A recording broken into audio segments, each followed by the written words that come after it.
telemarketing, comércio e tantos outros setores submetidos à escala 6x1 sejam ocupados por mulheres negras. É importante lembrar que isso é a participação social e a cidadania. E aqui, quando a gente diz que os vereadores são o para-choque da sociedade e muitas vezes não são valorizados, pode ser por essa exaustão do próprio trabalho, onde as pessoas não conseguem ver a gente desenvolvendo as ações que mudam a vida daquela... No pequeno expediente tem a fala do vereador Anderson Prego, com o assunto fim da escala 6x1. E também do vereador Ademar Costa, o assunto conclusão e reforma e a inauguração da Escola Municipal Jardim das Graças. Autoridades para acompanhar hoje, às 17 horas, a entrega oficial da Escola Municipal do Jardim das Graças. Então, todos vocês estão convidados, será uma honra receber todos em nossa comunidade. A escala 6x1, na prática, significa uma pessoa trabalhar 6 dias seguidos para ter um dia de descanso. E nós sabemos que, eu quero aqui destacar, que essa realidade não afeta todas as pessoas da mesma forma. Ela tem raça, gênero e classe social. São as mulheres trabalhadoras que sentem de maneira ainda mais cruel os impactos dessa lógica. Porque além do trabalho formal, existe outra jornada invisibilizada, historicamente naturalizada pela sociedade, o trabalho do cuidado. Que muitas vezes as geradoras em supermercados, serviços gerais, limpezas, cozinha, cuidados, telemarketing, comércio e tantos outros setores submetidos à escala 6x1 sejam ocupados por mulheres negras. É importante lembrar que isso é a participação social e a cidadania. E aqui, quando a gente diz que os vereadores são o para-choque da sociedade e muitas vezes não são valorizados, pode ser por essa exaustão do próprio trabalho, onde as pessoas não conseguem ver a gente desenvolvendo as ações que mudam a vida daquela justa e mais humana. Senhor presidente, nós então defendemos a escala 5x2, sem a redução de salário e com uma semana com 40 horas de trabalho, que é isso que nós deveremos todos aqui lutar. E nenhuma empresa será prejudicada.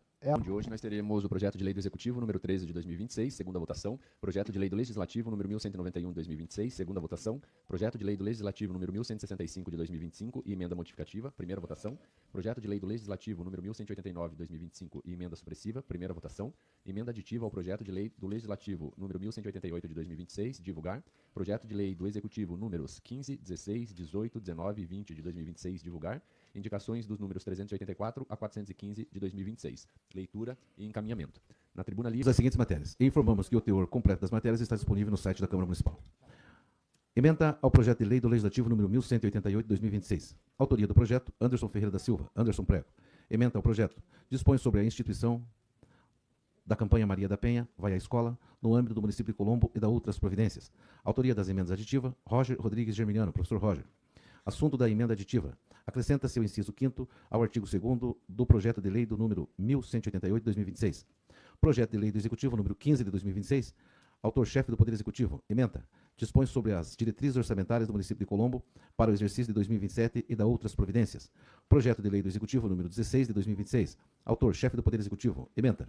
Dispõe sobre a alteração dos anexos 1 e 2 para o exercício de 2027, no plano plurianual do período 2026 a 2029, expresso em normas, objetivos e principais metas a serem observadas pela Unidade de Administração Direta, Fundo do Poder Executivo, Autarquia Colombo Previdência e pelo Poder Legislativo do município de Colombo e da outras providências.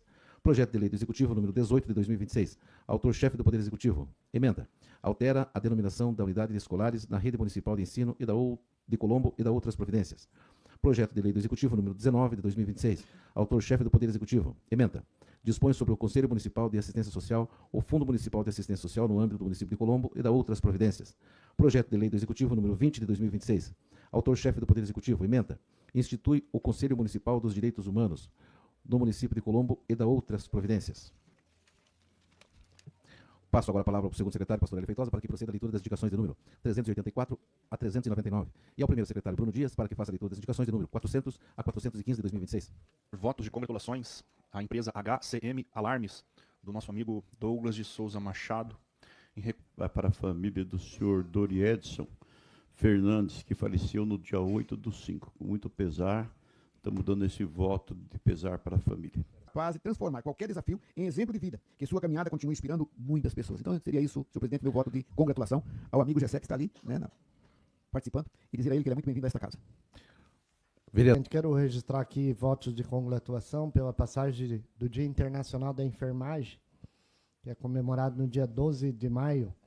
Então, reconhecer os enfermeiros e enfermeiras profissionais. Brincam comigo? É para alguém que literalmente fez com que eu estivesse aqui. Né? Alguém que fez eu. Né? Minha mãe. Então, minha mãe Antônia Carrara Gotardo completou aí 86 anos. Deus abençoe a vida da minha mãe, que eu amo tanto. Falando em nascimento, né? O Ratinho veio ao mundo em 1960 na Lava Bordoada. Mas deixar de fazer esse voto de congratulação aí para o nosso doutor José Sebastião da Silva Neto, eu creio que já foi feito algumas vezes por aqui, mas eu não poderia estranhar mesmo a passagem do aniversário da nossa amiga Claudilene Secom, que é a Cláudia que trabalha lá com os contratos, cuidando das emendas que vem do governo estadual, né? Gente, é só para registrar aqui os votos de congratulação a um evento que teve esse final de semana, que foi o primeiro encontro municipal dos capoeiristas, que foi realizado ali no Céu das Artes, com vários mestres, contramestres e capoeiristas. Então, parabenizar toda a equipe da Secretaria. Gostaria de registrar votos de congratulações à secretária de Saúde, Marilda.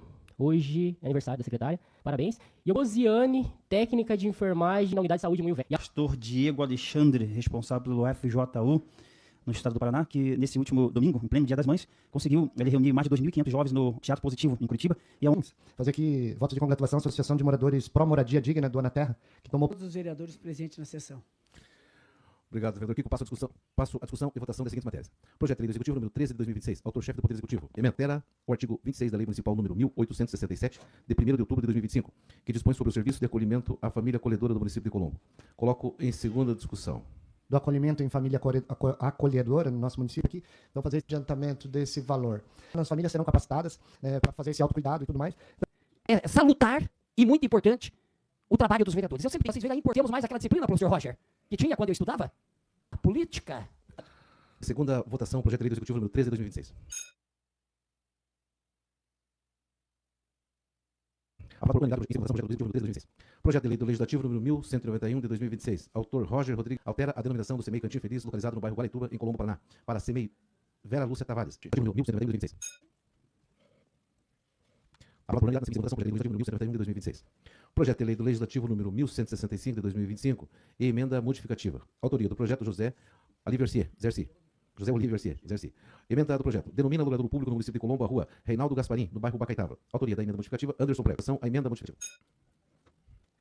Aprovada a emenda modificativa. Agora coloco em primeira discussão o projeto de lei do Legislativo número 1165 de 2025 com emenda à votação o projeto de lei do Legislativo número 1165 de 2025 com emenda modificativa. Aprovado em primeira votação o projeto de lei do Legislativo número 1165 de 2025. Projeto de lei do Legislativo número 1189 de 2026 e emenda supressiva. Autor Anderson Ferreira da Silva, Anderson Prego. Emenda. Institui no calendário oficial de evento do município de Colombo o Dia Municipal da Conscientização sobre a Apraxia da Fala, na infância e da outras providências. Autoria das emendas supressivas, José Aparecido Gotardo, Ratinho Gotardo. Assunto da emenda supressiva. Suprime-se o parágrafo único do artigo 2º do projeto de lei de número 1189 de 2026. Coloco em primeira votação a emenda supressiva.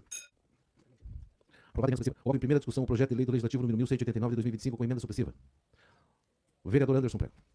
Senhor presidente, então mais um projeto aqui que visa trazer uma conscientização para a nossa sociedade, sobretudo para a comunidade escolar. Pouco se fala sobre a apraxia da fala, que é um distúrbio motor da fala, no qual a criança ela encontra uma extrema dificuldade em planejar e sequenciar os movimentos. Em primeira votação, o projeto de lei do Legislativo número 1189 de 2025 com emenda supressiva. Aprovado por unanimidade, o projeto de lei do Legislativo número 1189 de 2025 com Quero fazer uma correção, agradecer aqui a Secretaria do Meio Ambiente, quero parabenizar que sempre assiste a sessão e parabenizo também o secretário William, que muito preocupado com as falas dos vereadores, que quando eu comentei, ele me procurou e falou, Renato, temos apenas um memorando, deixar esse trânsito nós de Colombo aqui mais organizado. E na verdade... Porque eu tô com problema com a questão de podas de árvores. E a gente solicita, eu tento entrar em contato direto com o Robério, faz mais de um mês que eu tento falar com ele pelo WhatsApp e ele não responde. Tem um trabalho importante da Escola Pública de Trânsito do Detran, que pode se estender para cá. A rua Alberto Beitinho. Eu fiz novamente mais um ofício ontem solicitando que a Secretaria responsável, que é de Meio Ambiente, vá lá, vamos juntos, se for preciso a gente entrar naquele córrego lá pra gente ganhar essa empresa que tá jogando produto químico. Tá voltando pro ralo do banheiro, tá voltando pela rede pluvial. Um cheiro insuportável. Pra investigar isso é uma empresa, tá cometendo crime, senhor presidente. É muito grave o que tá acontecendo. Tem dias que a espuma chega a 1,5 metro, 2 metros. Da rua Prefeito Pio Alberto, no Jardim Osasco, nós tivemos graves acidentes, com óbito. Nós podemos ter um processo daqui a alguns anos onde a criança com autismo se torne um analfabeto funcional. Que não tem condições de desenvolver a aprendizagem, porque o professor regente não vai conseguir atuar ali especificamente para ajudar essa criança no entendimento. Eu vejo a questão da iluminação pública. A questão do 0800 da iluminação pública. Existe uma empresa que faz a gestão da troca de lâmpadas e tem alguns munícipes que me relataram que mandam mensagem nesse 0800, eles visualizam e sequer respondem. Vou comentar sobre que Colombo começou a fazer parte, né, do Sistema Nacional de Trânsito, foi agora em abril. Tenho certeza que vai melhorar muito. Algumas pessoas perguntaram se é verdade que eu iria assumir a Secretaria de Trânsito. Não existe isso, não. Coordenador de gestão de serviços e gestor de termo de cooperação da Escola Pública de Trânsito do Detran. No trânsito não é aceitável. A gente não pode aceitar. Não tem nenhum número aceitável. A morte no trânsito não é fatalidade. Ela é uma falha no sistema. Quem que mais entra em internamento no SUS por sinistro de trânsito? Os motociclistas. Eles representam 67% das ocupações de leito do SUS por sinistro de trânsito são para motociclistas. E em Colombo, a tendência não é diferente, são 62%. Então a gente tem números muito expressivos que a gente pode trabalhar. Em alguns países, por exemplo, é proibido entrega por motocicleta. Não dá para fazer isso hoje no Brasil, porque as pessoas se sustentam por essa entrega também. Tá? Então, na Secretaria de Educação, na semana passada, o DETRAN fez um investimento em material escolar do 6º ao 9º ano, numa parceria com a Secretaria de Educação. Então, do 6º ao 9º seguro, ele se trabalha em rede. Então, a gente precisa juntar as partes. Não é só falar de trânsito, não é só falar... A Secretaria de Trânsito é importante, né? Lógico que a gestão do trânsito é importante, mas ela precisa conversar com a Secretaria de Educação, ela precisa conversar com a Secretaria de Educação, ela precisa conversar com a Secretaria de Obras, ela precisa conversar com todo mundo. E, principalmente, ela precisa conversar com a sociedade. Quem vai ser o primeiro município a lançar o plano municipal? Políticas públicas de planejamento são lindas, são bacanas, mas a coisa só acontece dentro dos municípios. As pessoas que precisam de um serviço público ou privado, elas vão dar um jeito de chegar, mas elas só vão chegar com segurança se tiver calçada, se tiver acessibilidade. O cidadão ele quer uma lombada na frente da sua casa. Ele quer essa lombada porque traz redução de velocidade. Mas ele vai reclamar de todas as outras lombadas da cidade. 3 principais causas de mortalidade no trânsito são excesso de velocidade. A gente precisa reduzir a velocidade das vias. O outro está muito ligado ao uso de álcool, né? Falta do uso do cinto de segurança, falta do uso de capacete, falta do uso do dispositivo de retenção, especialmente para crianças. Existe alguma coisa que a gente chama de desenho viário. A rua precisa convidar você a andar devagar. Então, o DETRAN é uma porta aberta aí para todos, né? O Ratinho. A gente só precisa trazer um pouquinho mais de contexto aí para evoluir. Posição. Entendeu? Então, tem um trabalho importante da Escola Pública de Trânsito do DETRAN, que pode se estender para cá, mas também eles não têm braço para atender todo o Paraná, né? Então, por isso que essa parceria